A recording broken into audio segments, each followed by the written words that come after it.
Movie की शुरुआत में एंड्रयू को दिखाया जाता है जो कि एक जगह पर बैठकर ड्रम्स बजा रहा है।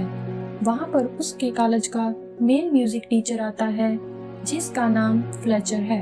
एंड्रयू उसे देखकर घबरा जाता है। फ्लेचर उससे उसका नाम और उसकी क्लास पूछता है। वो एंड्रयू को डबल स्विंग धुन बजाने को बोलता है। एंड्रयू धुन बजा रहा होता है और जब दोबारा फ्लेचर की तरफ देखता है तब तक फ्लेचर वहाँ से जा चुका होता है। एंड्रयू अपने डैड के साथ मूवी देखने थिएटर में जाता है। वहाँ पर उन्हें फ्लेचर को मिलने के बारे में बताता है और बताता है कि शायद फ्लेचर को उसकी परफॉर्मेंस पसंद नहीं आई। उसके डैड बोलते हैं कि अभी वो 19 साल का है, उसके पास बहुत से रास्ते हैं। अगले दिन एंड्रयू अपनी म्यूजिक क्लास में जाता है। वहाँ पर उसके बहुत कम दोस्त हैं। उसके बाद दिखाया जाता है कि एंड्रयू ड्रम बजाने की बहुत ज्यादा प्रैक्टिस करता है। वो ड्रमिंग के लिए बहुत ज्यादा पैशनेट है। अगले दिन एंड्रयू की म्यूजिक क्लास चल रही होती है। वहाँ पर फ्लेचर आता है। वो सभी म्यूजिशियन से कुछ न कुछ बजवा कर देखता है पर उसे एंड्रयू का ड्रम बजाना अच्छा लगता है।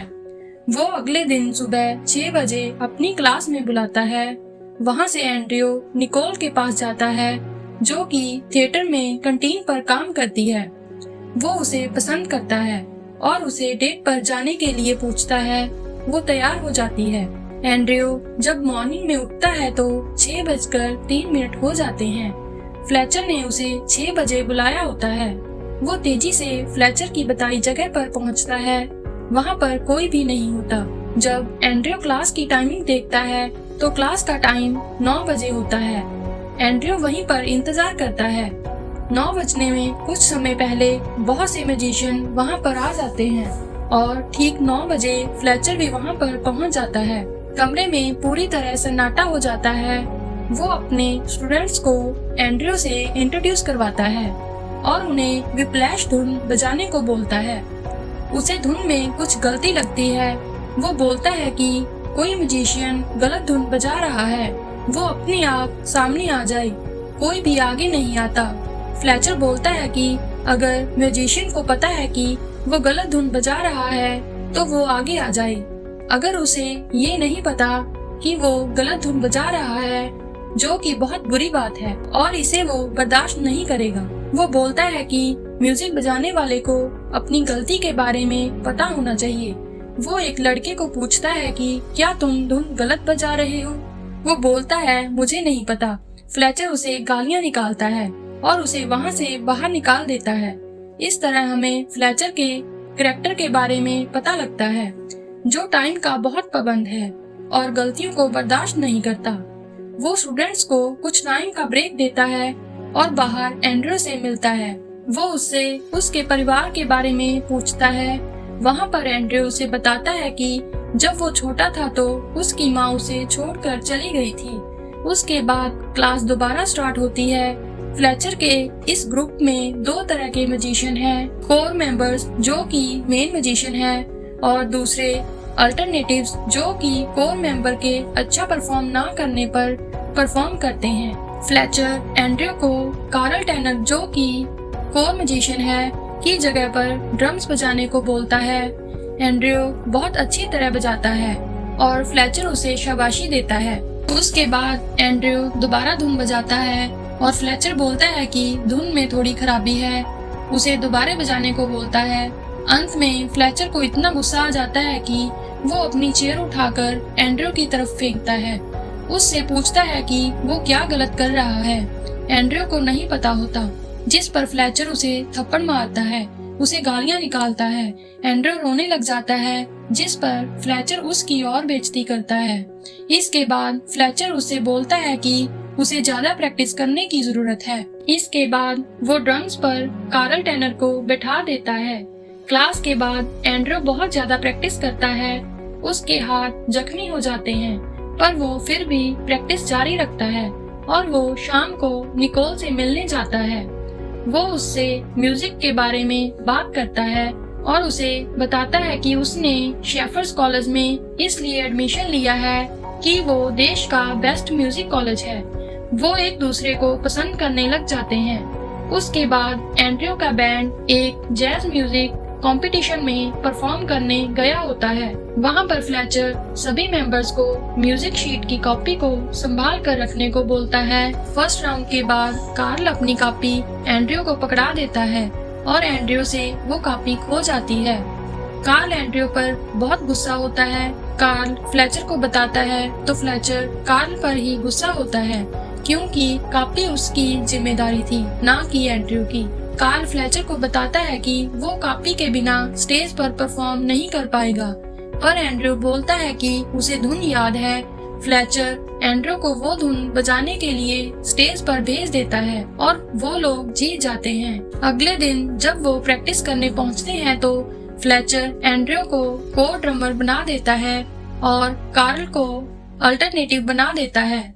उसके बाद एंड्रयू अपने फैमिली फ्रेंड्स के साथ डिनर कर रहा होता है और वहाँ पर भी वो म्यूजिक के बारे में बात करता है और बताता है कि उसका कोई भी दोस्त नहीं है क्योंकि उसे सिर्फ म्यूजिक का पैशन है। उसके बाद स्टूडियो में म्यूजिक क्लास लगाने के बाद जब एंड्रयू जाने वाला होता है तो फ्लेचर उसे बताता है कि उसे ड्रम्स बजाने वाला एक नया लड़का मिला है जिसका नाम कॉनली है, जो कि एंड्रयू की पुरानी म्यूजिक ग्रुप का मेंबर था। वो उन दोनों से धुन बजवा कर देखता है और कॉनली को सिलेक्ट करता है, जिस पर एंड्रयू फ्लेचर से गुस्से में बात करता है और फ्लेचर उससे बोलता है कि अगर उसे अपनी पोजीशन बचानी है तो उसे खुद को बेहतरीन प्रूफ करना पड़ेगा। एंड्रयू अपनी गर्लफ्रेंड निकोल से ब्रेकअप कर लेता है।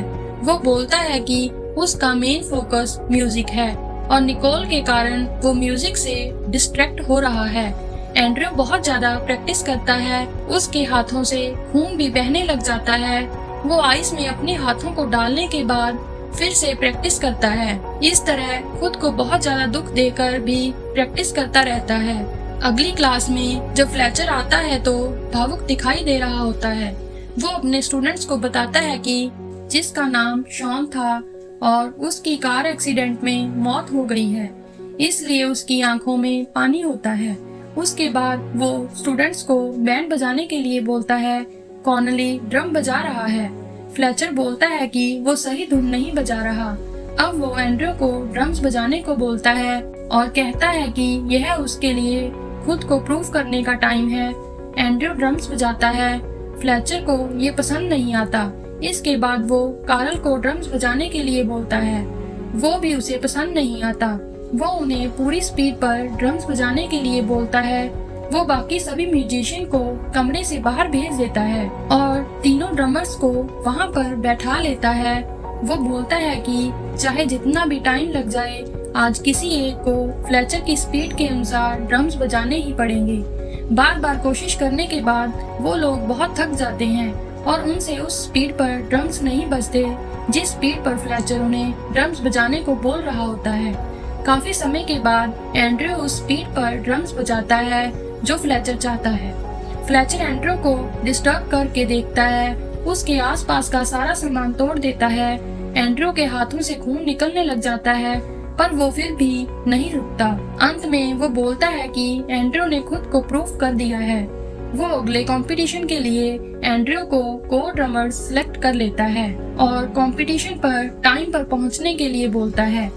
एंड्रयू बस से कंपटीशन वाली जगह पर जा रहा होता है। रास्ते में उसकी बस पंचर हो जाती है। वो किराए पर गाड़ी लेता है, पर वहाँ पर अपनी ड्रम स्टिक्स को भूल जाता है। वो कंपटीशन वाली जगह पर पहुँच जाता है। फ्लेचर ने कॉनली को ड्रमर के तौर पर तैयार कर लिया है।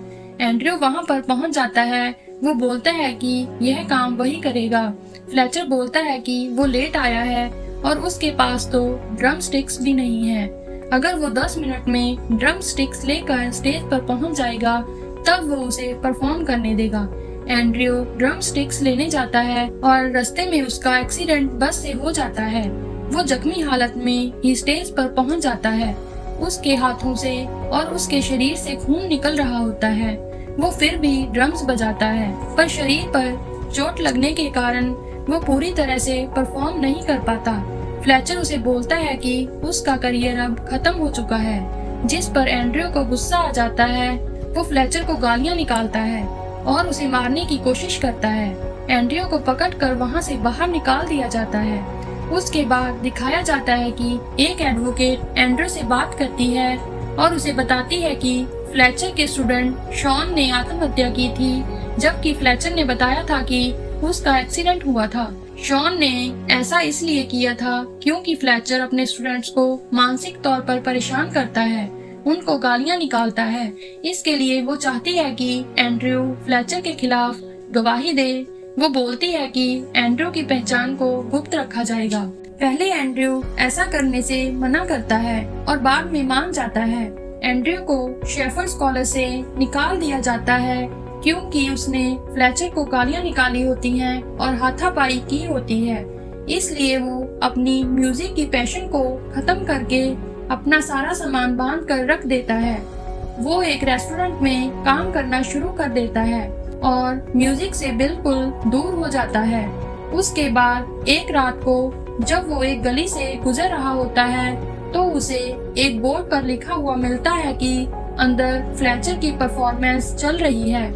वो अंदर जाकर उसे देखता है और वहाँ उसकी मुलाकात फ्लेचर से होती है।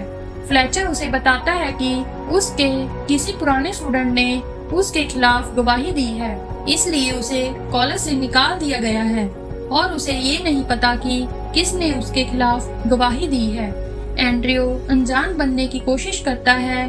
फ्लेचर उसे बताता है कि शेफर्ड्स कॉलेज में वो बहुत बढ़िया म्यूजिशियन बनाने की कोशिश कर रहा था।